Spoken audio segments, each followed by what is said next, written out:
এই নদীটার নাম দ্বারকা ব্রহ্মণী নদী। আমি এখন দাঁড়ায় আছি, কোন জায়গায় দাঁড়ায় আছি আমরা এখন? সাকর ঘাটে দাঁড়ায় আছি। সাকর ঘাট, যেহেতু এটা একটা ঘাট ছিল, সাকর ঘাট। এই সাইডে যেতে হয় কোথায়? জোরান, লক্ষণপুর, ঝুলুমপুর, জোরানকান্দি, ওইদিকে রাস্তা আছে বোধহয় না? ওই রাস্তা দিয়ে আমি যাব। না না, যাওয়া যাবে না বোধহয় নাকি? আমি ইন্দিরা ডাঙ্গা পাড়া যাবো, ওই গ্রামটাই।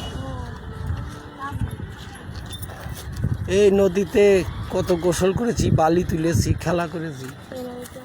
হ্যাঁ, ওই সামনে জোরানকান্দি। চলো।